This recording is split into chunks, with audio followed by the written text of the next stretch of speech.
दिव्यांग कमिश्नर राजकुमार मक्कर ने कहा कि हरियाणा सरकार ने दिव्यांगों को रोजगार देने के लिए एक नई रणनीति तैयार की है, जिसमें कि हरियाणा में 5,000 वीटा बूथ दिव्यांगों के लिए आवंटित किए हरियाणा सरकार ने दिव्यांगजन के सशक्तिकरण के लिए 3-4 नई योजनाएं प्रारंभ की हैं। इस अवसर पर मैं उन योजनाओं के बारे में आपसे बातचीत करने के लिए कुछ वार्तालाप करने का इच्छुक हूँ।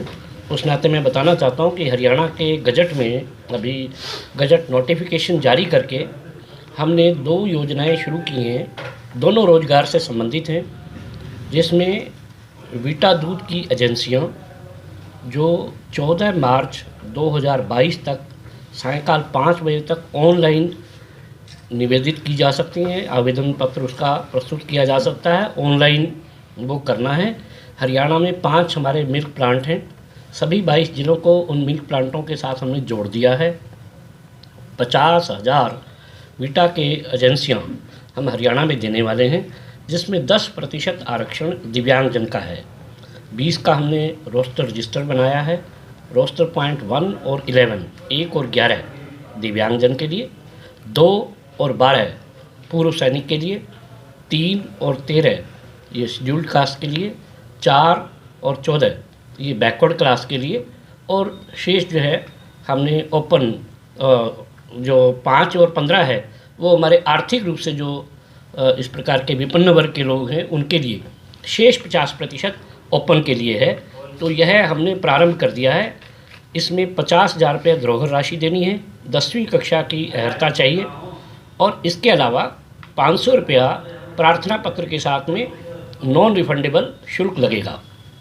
दिव्यांगजन के सामने बहुत सारी कठिनाइयाँ हैं, जहाँ एक तरफ 50,000 रुपये जुटाना भी उसके लिए एक बड़ा काम है, वहाँ उसको दूध पदार्थ रखने के लिए फ्रिज की आवश्यकता रहेगी, कुछ रनिंग कैपिटल रहेगी। इस सारे के लिए हमने उसको ऋण देने की योजना बनाई है। सर्व हरियाणा ग्रामीण बैंक और पिछड़ा वर्ग निगम, इन दोनों को हमने अधिकृत किया है। 30 करोड़ रुपए की राशि उनको जारी की जा चुकी है। कोई भी दिव्यांग आएगा, अपना डिसेबिलिटी सर्टिफिकेट प्रस्तुत करेगा, उसका एप्लीकेशन देगा, और वो उसी सर्व हरियाणा ग्रामीण बैंक अथवा पिछड़ा वर्ग निगम के माध्यम से ही प्रोसेसिंग हो जाएगी, और वो ड्राफ्ट उसके नाम बना देंगे। भारत सरकार ने ये तय किया है, और ये दिव्यांगों की शिकायत भी थी, और ये जायज़ शिकायत भी थी। हम भी सामान्यतः घर में कार स्कूटर होता है, कोई भी चीज़ होती है तो ख़राब तो होती ही है। काम की मशीन भी ख़राब हो सकती है, व्हील चेयर, हमारी बाकी जो सामग्री है ख़राब होती थी, और ख़राब होती थी तो एलिम्को कंपनी के नियमानुसार, पुराने अब तो नियम बदल गए, नियमानुसार 3 साल तक आप दोबारा नहीं ले सकते। तो उसके लिए उपयोग क्या, बेचारे का टायर फट गया, ट्यूब फट गई, धूप में रखा रहने से उसका ब्रेक काम नहीं कर रहा, या कुछ भी कमी हो सकती थी, तो वो दिव्यांग उसका उपयोग नहीं कर पाता था। अब तय किया है दिव्यांगों को रोज़गार भी मिलेगा, और उनके साधनों की और एक तरह से वर्कशॉप, रिपेयरिंग वर्कशॉप दिव्यांग को ही प्रदान की जाएगी क्लस्टर लेवल पर। 8-10 गांव का जो बीच का कोई सेंटर है, जैसे उदाहरण लेना हो तो भवानीखेड़ा में होगा, तो भवानीखेड़ा के आसपास के 5-6-7 गांव उससे लाभान्वित हो जाएंगे। ऐसे लोहानी है, 7-8 गांव का केंद्र है। तो ऐसे बड़े बड़े गांव देखकर, क्लस्टर देखकर, वहाँ दिव्यांग स्वयं अथवा 2-3 लोग मिलकर के भी वहाँ कोई अपना स्थान बनाएंगे।